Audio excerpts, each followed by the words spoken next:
Welcome back to Need for Speed the Run. We are not quite out of California, but we're in a much more photogenic part of California. So is cutting through Yosemite one of the best ways to get to Las Vegas from San Francisco? I have no idea, but in California speed, it worked pretty good, so here we are.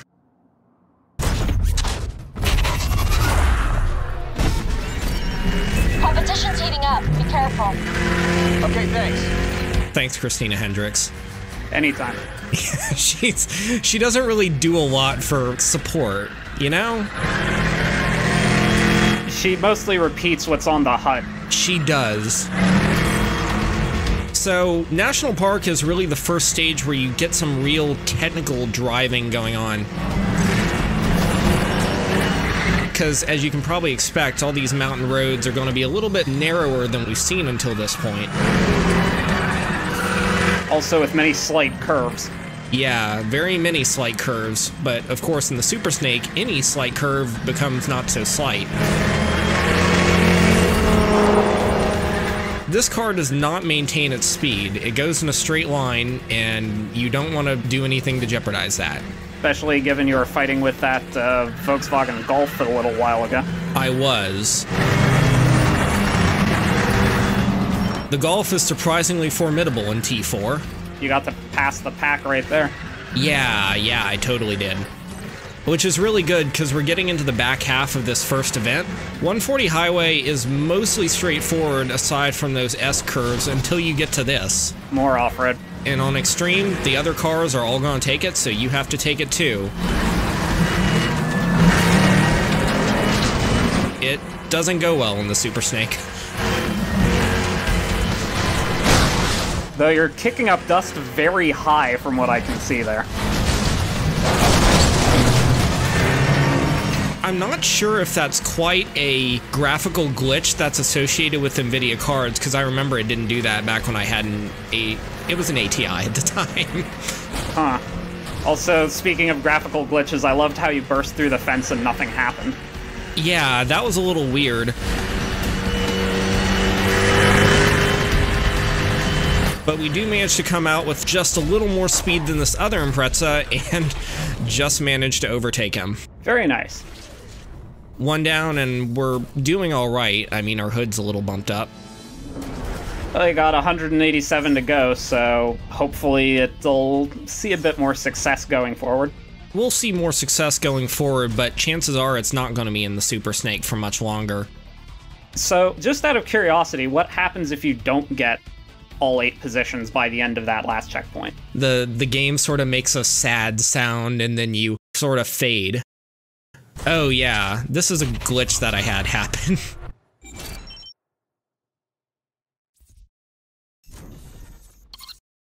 Between the Super Snake, sad noises, and glitches, I think there's enough sadness to go around for the time being. The only thing that I see here that's sad so far is the performance of the Super Snake, and it's going to be a total liability when we go into our next makeup time. Yeah, especially since it's makeup time specifically. It is. Plus, I can see what looks like a pretty wicked curve coming up. Yeah, right there at the far end of the river. Yeah. Yeah, the Super Snake doesn't do very well with it. It takes everything I have to prevent this car from drifting when I so much as nudge it in one direction.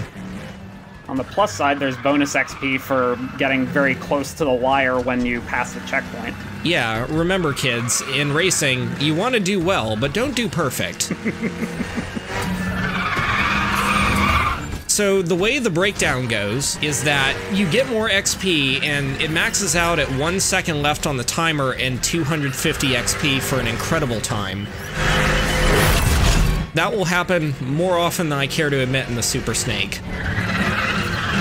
Especially because the game is a bag of dicks and likes to put cars behind hedges you can't see.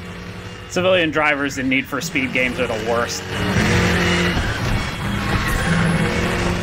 We can really preserve some of our top-end speed and what little stability the Super Snake has by cutting off these corners by going through the dirt, but you don't want to rely on that. At its core, driving the Super Snake is all about managing your line. As I go through these little S-curves, you can tell how I'm managing the undulations by anticipating the way the car is going to shift.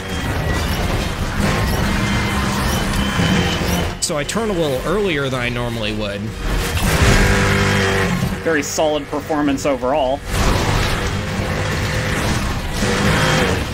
Though I also note that this off-road section seems to be behaving quite a bit more like asphalt compared to the last one. It's actually the same material, but I'm going at more asphalty speeds, so you can't tell where the cracks are going to start showing in the driving model. Oh. Solid finishing time, which I guess we can consider made up, even if the game takes great pains to remind us that it doesn't actually matter, given that the run position's the only metric we're looking out for. Yeah, that's a very good point. One other thing that really doesn't matter is how well you do on the preceding section during makeup times. If you manage to finish the last section with 10 extra seconds or something like that, you don't get 10 seconds to get the next one. It just tops you up to whatever number of seconds it feels is appropriate for your difficulty level. Also, you're still kicking up dirt in that freeze frame, I just noticed that. Yeah, I was going to mention that. It's funny, I didn't realize that my tires could literally rain dirt and mud. Thanks, EA. Thanks, EA.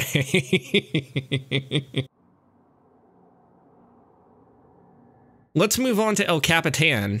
El Capitan? I want to say El Capitan, but I'm not American, so I don't know. El Capitan. I like that. It has a nice ring to it.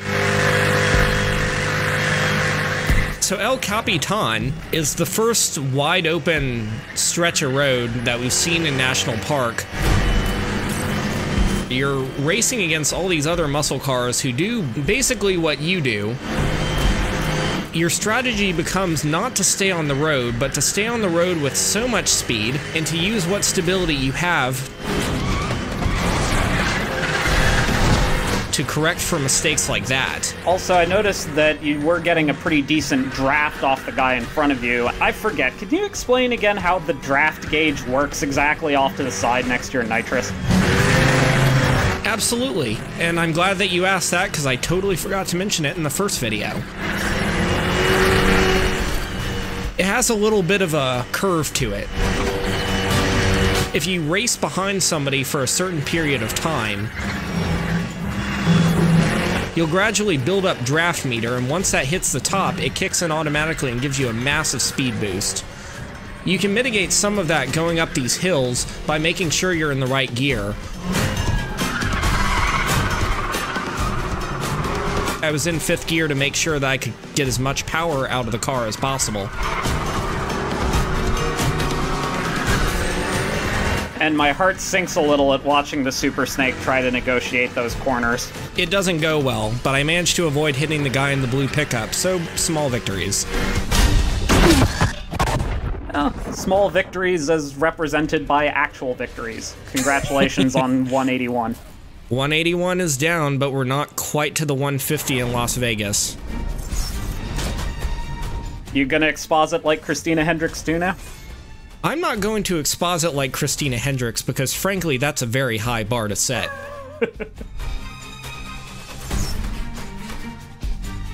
We did unlock our own VW Golf /Rabbit for reaching level 21. Past level 20, it doesn't matter, but you can occasionally get nice goodies for getting level ups. I'll probably never use the Golf unless people want me to use the Golf. I feel like there's a contingent looking at this performance and saying, I bet he could use the Golf. I've never even driven the Golf, to be honest.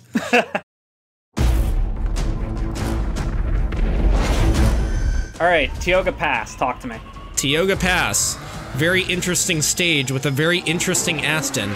My gosh, who is that interesting Aston Martin? Well, it's a 177, so there's only 77 possible people it could be. He's playing his Dead Weather very loud. And it's putting a smile on my face. Well done.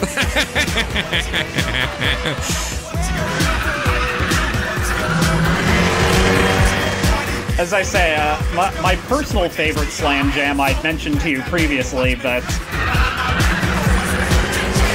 I I think it requires a real climactic moment to work, so I'll look forward to seeing if you use it. We'll make it happen.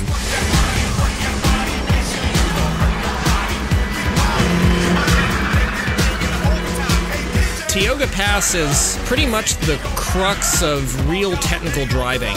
You have a real mix of corners, none of which are good in the Super Snake. So you have to know how to use the weight of the Super Snake and how to anticipate the way that elevation will affect your vehicle. As I go over those big hills, my car is unloading and I'm not getting as much of my weight pushing down on the wheels, so what's going to happen is I'm not going to grip as well as I crest hills. Likewise, when I'm going downhill and hitting a trough, it's a lot easier for me to grip. That's what allows me to dig in a little bit and overtake the Trans Am. I'm also taking note of the fact that, well, my experience with other Need for Speed games, like, say, Hot Pursuit and Most Wanted 2010 and 2012 respectively, is that drifts tend to feel quite a bit more slippery than they're appearing in this gameplay. That's very true. How is a drift sort of feeling to you in a game like this versus those others? Well, fundamentally, it feels awful, so don't do it. There's no situation, especially on extreme mode, in which a drift will help you gain speed or go faster. If your goal is to go as fast as possible, which it always should be in a game like The Run, then you want to avoid drifting as much as you can, because drifting is the #1 way to kill your speed. Well, at the very least, you're able to put Mr. 177 in spot 176. I'm sure that won't be the last we've seen of him. I mean, that guy got a cutscene. He's clearly important. Well, I mean, you passed him at that point in the race, so he's just out, right? Nope, here he is. Oh.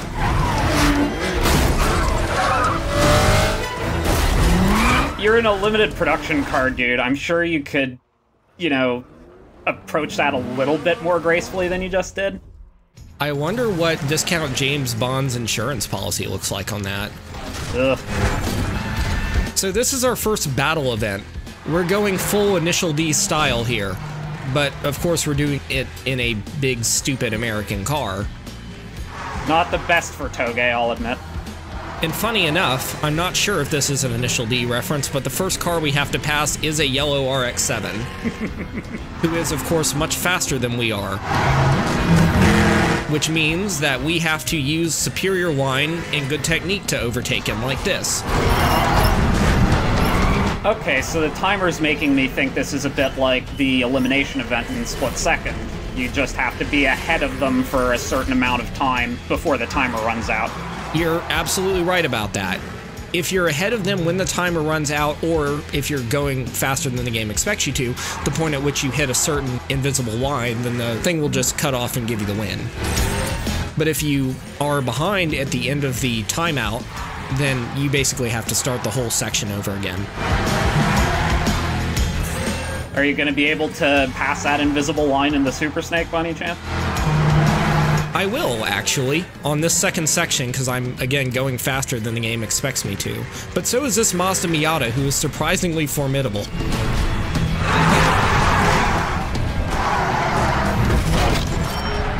And you got a clean pass on a turn like that, which was impressive, I'll admit.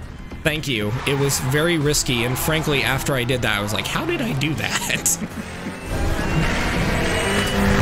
So you would think that in the Super Snake, we would be home free when we get into these big areas, right? Where there's just wide open road, and I can use my nitrous. Well, I should hope so, given the nightmare that just preceded it. Not so. Watch the mini-map and see how much that Miata bears down on me. Well, you hit the line, so congratulations on early elimination. Thank you. That's the first time I think I've ever actually done that in the Super Snake. But then again, I never drive the Super Snake. My style is more the BMW or the Datsun. Alright, so is this the 177 bro you're bearing down on now? This is... I think this might be 177, except it's not. This is not that guy. He disappeared into the ether, so instead we're left with this inferior Evo. Huh. Also, I see he's in place 172, which is When 177 guy passed you, he should have put you back at space 176, but now you've passed 2 people are in at 173 again? Blah blah 150, blah blah blah, enjoy the game. I'm going to enjoy this sweet overtake. As well you should. I try to beat the invisible line again, but I just barely managed to avoid it. I just kind of ran out of nitrous. Ah, well. Also, I saw there that the stage still has its own timer after that. Yeah, it does. If you fail to reach the end of the course by the time that the last battle event is over, then you usually get like 10 to 15 seconds to make up your time. That's something that you'll rarely end up actually doing, like finishing in before the time, but occasionally you can do it depending on how well suited the car that you pick is for the battle event, and there will be more of them, so I'm sure we'll talk about it. But that was stage 2. We are finally out of the national park, but not quite out of California. Huh. So based on the overall distance traveled in this, I'm going to assume there's something like 30 stages before the end of the game. You would think so, but you would be wrong. There are actually only 10, so you could probably say this is more like Need for Speed, the run across California and occasionally other parts of America.